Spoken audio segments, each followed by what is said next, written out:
Gonzalo Mujica, ¿por qué la calle Pou y por qué dentro de la calle Pou del sector Todos la 404? Bueno, la calle Pou porque fue el que contestó mi propuesta programática. De todos los que se la envié, fue el que se comprometió públicamente con ella. Y yo creía que todo acuerdo político tenía que tener por base un acuerdo programático, es decir, acordar para hacer qué cosas juntos, esa era la clave de todo. Y por lo tanto, también por eso, una vez que hubo acuerdo programático, no había por qué no hacer un acuerdo político. Yo podía haberme frenado en hacer el acuerdo político por temor a que el acuerdo con la calle fuera muy escandaloso para los frentistas y yo recibiera más críticas todavía de las que había tenido por haberme ido del frente por haber acordado con la calle. Pero a la altura de la vida que estoy no estoy para andarme asustando de esas pavadas, ¿no? Yo hice un acuerdo programático sobre 5 temas centrales para el país: política internacional, económica, seguridad, educación y salud. En las 5 propuse cosas.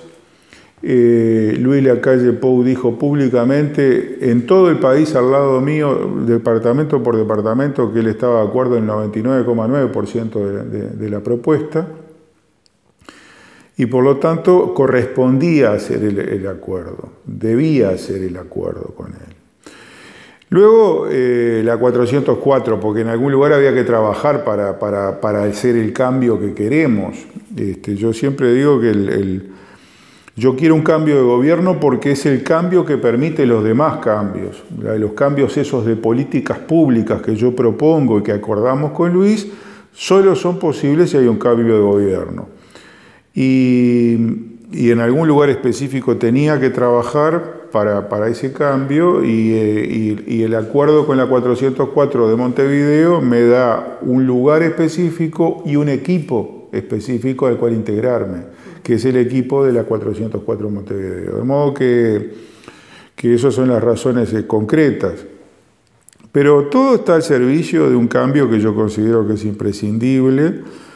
Yo dije y reitero siempre, el proyecto Frente Amplista no es un proyecto fracasado, es un proyecto agotado, que es muy distinto como concepto, porque es un proyecto que va a dejar en el país cosas positivas, que cualquier proyecto nacional que continúe debe tomarlas y desarrollarlas. Por ejemplo, el presupuesto de la enseñanza, el presupuesto de la salud, el Sistema Nacional Integrado de Salud, el Sistema Nacional de Cuidados, el presupuesto policial, la UTEC, son todos instrumentos creados por los gobiernos frente amplistas. Es verdad que todos ellos fueron respaldados también en su momento por los partidos tradicionales, pero el mérito del Frente de haberlos propuesto, de haberlos llevado adelante, lo tiene. Así como el Frente recibió cosas para construir su propuesta y su proyecto, recibió cosas que le dejaron los partidos tradicionales, muchas de las cuales contra las cuales estuvimos férreamente en contra y que luego terminamos utilizando sin hacer la autocrítica correspondiente.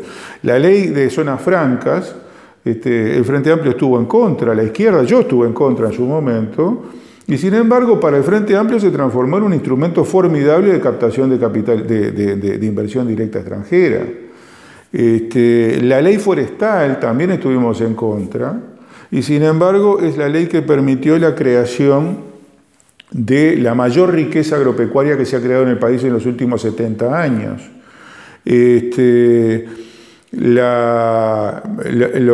Los centros CAIF, contra los cuales también estuvimos, y que son una formidable experiencia de una política social del Estado sobre primera infancia, cuyo efector es el sector privado.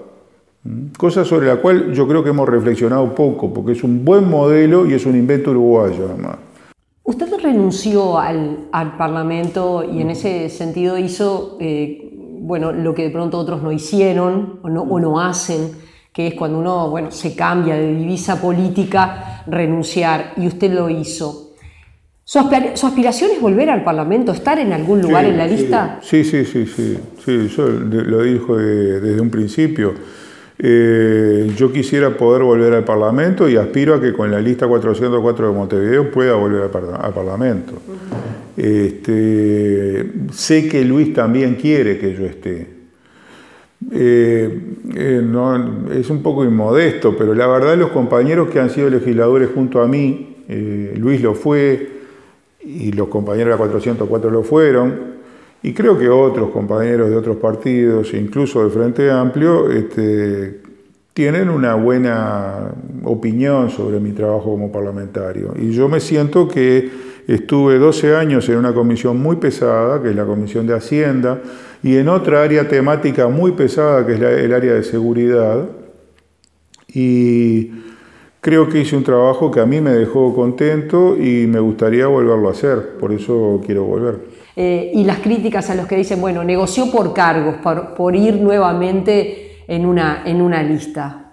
Es una crítica absurda porque yo al final voy a tener lo mismo que dejé.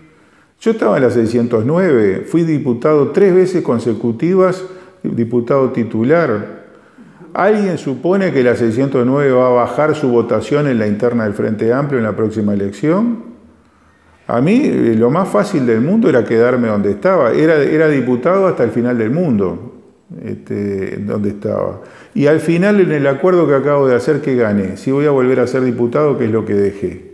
¿Cómo está viendo, bueno, lo que hoy está tan sobre la mesa, que es la crisis profunda en la que está Argentina, el triunfo en primera vuelta, falta todavía una vuelta electoral, pero muy cerca de ser presidente un candidato como Jair Bolsonaro, con sus particularidades y sus peculiaridades? Bueno, son dos situaciones diferentes, ¿no? Argentina está enfrentando la consecuencia de muchos años de una política kirchnerista de mala calidad en los temas económicos, una política que descuidó algunas variables macroeconómicas de primer orden, como son, por ejemplo, el déficit fiscal, como es, por ejemplo, los niveles de endeudamiento, que además descuidó su relacionamiento con los mercados financieros, lo cual ahora le complica enormemente poder financiarse en el mercado internacional para poder sostener ese nivel de déficit que tienen, en fin. Y sobre el manejo que hizo Macri de estos problemas que heredó, podemos tener opiniones, yo tengo opiniones bastante críticas, pero creo que lo positivo, lo que podemos esperar, es que la depreciación del peso argentino y la política contractiva que ellos van a aplicar, porque se comprometieron con el Fondo Monetario, va a apoyar mucho su sector exportador y eso va a levantar finalmente la economía argentina. Yo acabo de estar en Buenos Aires y la percepción que yo tuve es que la gente dice estamos mal, pero ni se acerca a las crisis que pasamos antes. Y hay una confianza estructural de la sociedad argentina en la capacidad de recuperación de su país, que yo creo que es bien fundada, pues un país que tiene recursos para recuperarse en 6 meses. De la crisis más profunda, Argentina sale en 6 meses, ¿no? De la deuda ya es más difícil. La deuda les va a complicar la vida mucho tiempo porque ellos la han manejado muy mal. Yo no estoy hablando de las consecuencias para Uruguay, estoy hablando de la situación de ellos, ¿no? Porque después habría que analizar y tratar de leer cómo nos complica a nosotros todo, incluso ese factor de incremento exportador que va a tener Argentina también nos puede complicar, pero nos va a beneficiar que se recupere su economía. O sea, como siempre, los efectos son positivos y negativos al mismo tiempo. Respecto a Brasil es otra historia. Brasil está viviendo las consecuencias políticas del derrumbe del PT, Un derrumbe que tiene dos patas. Tiene por un lado la incapacidad para resolver la situación económica, en la cual se emparentan con el gobierno brasileño y con problemas que está teniendo el gobierno Frente Amplista en Uruguay.